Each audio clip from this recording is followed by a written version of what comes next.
Hi, it's Fred Dinenage. Thank you very much indeed for joining me. I want to talk this week a bit more about television and some of my favourite people over the years in television, working with them, have been sports people. I mean, Harry Redknapp springs to mind. A great character. Interviewed Harry many, many times. A man who's got so many stories about football and footballers. It's unbelievable. My favourite story about him, though, wasn't actually on television. It was when he was manager at Portsmouth Football Club and I was a director at Portsmouth Football Club. I'm going back a few years now. We were in the Championship, desperately trying to get into the Premier League. We played at Rotherham in Yorkshire. It was October or November. Rotherham at the time, they played at a place called Millmoor, which was an absolute mud heap. They were always a big physical team. We always got beaten at Rotherham. This particular season, we were playing well, and we were up at Rotherham, and I was there watching them, and I couldn't believe it. I think we were about 3 goals up at half-time, and I remember saying to my wife, who was there as well, do you know, this is an omen. We've never won at Rotherham before. We're going to win this game, and I'm sure it means we're going to get promoted at the end of the season. I just think it's a sign. It's an omen. Second half, everything was completely different. Rotherham battered us. It was 3-1 and 3-2, and it could easily have been 3-3, but it wasn't. We stayed at 3-2 and we won it. We got there by the skin of our teeth. My goodness me. So after the game, I thought I'll go and see the players and just say, well done. And at that time, they were at Rotherham, they were in porter cabins. That was their changing rooms, porter cabins at the back of the stand. And I went into the porter cabin where our team was, and Harry Redknapp, who was the manager, was going potty. He was screaming and shouting at the team for nearly throwing the game away. I think a cup might have been thrown as well. And I stood at the back of the porter cabin, and I thought, I don't like the sound of this.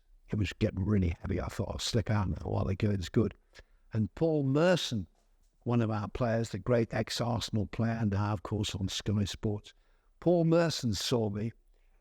Our eyes met, and he started to laugh. And Harry Redknapp turned round and saw me. And he turned back to Paul Merson. He said, all right, Merce, who would you rather listen to, me or him? Meaning me. And Paul Merson said, quite honestly, boss, today we'd rather listen to Fred. So Harry said words to the effect of F you and walked out. At which point the chairman rang up from the south of France and said, can I talk to Harry? And I said, you can't, because he's halfway across the pitch. We made friends afterwards, but I've never forgotten that moment with Paul Merson. Footballers are great characters. Jack Charlton, the brilliant Leeds and England centre-half, when he was coming towards the end of his career, I interviewed him at Tyne Tees Television in Newcastle. It was a dummy programme. It was a sort of chat show they were thinking about trying out. And I was interviewing Jack in the studio on this trial programme, which was not going to be transmitted. All of his family were there. His mum was there, and all the family. And it was a lovely interview. And then at one stage I said, Jack, you're getting near to the end of your career now. What are your thoughts? And he said, well, I've got a little black book, and in that black book are the names of all the players who've done me over the years, and I'm going to tick them off one by one. I'm going to get them back before my career's over. And I said even in the interview, you want to watch it, Jack, you'll get banned for saying things like that. Interview came to a close. Audience applauded. Everything was fine. And then I said to Jack, look, Jack, this is a dummy programme. It's not due to go out. But I said, the television people are bound to ask you if they can put it out, because that was such a controversial thing you said. So I said, if I was you, I would say, no, don't put it out. I said, because you'll get into trouble.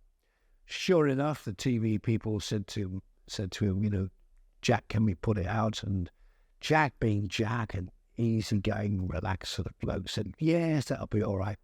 So they did transmit the interview, and of course, everything went crazy. He was summoned to meet the FA disciplinary committee. It was headlines in all the papers. I'd never had so much publicity in all my life. And Jack almost got banned from football altogether and banned from the England team.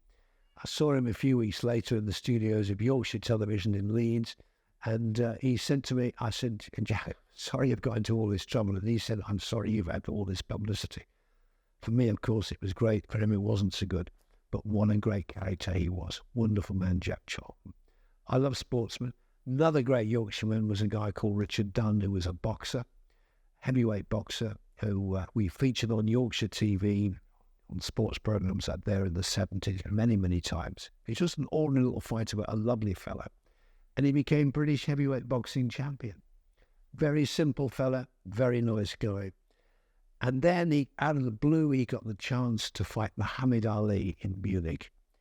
What an opportunity for him. But Muhammad Ali, the greatest fighter in the world. But Richard was being paid, I think he was £100,000, which at the time was an awful lot of money. And for him, it was a great payday because he desperately wanted to buy a small hotel in Scarborough in Yorkshire and run it when he retired. This was the payday that was going to pay for the whole thing. And I interviewed Richard in his hotel room in Munich the night before he fought the mighty Muhammad Ali, toughest man in the world. Richard was in his hotel room.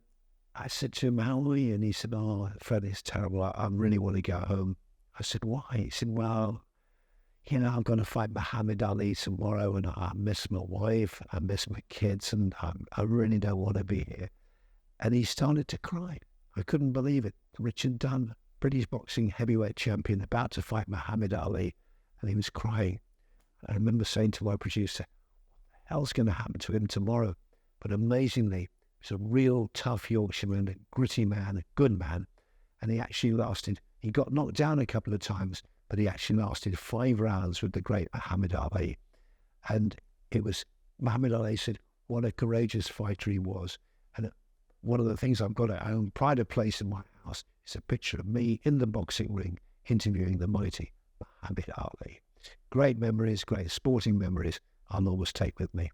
A bit of very lucky man. More television next time.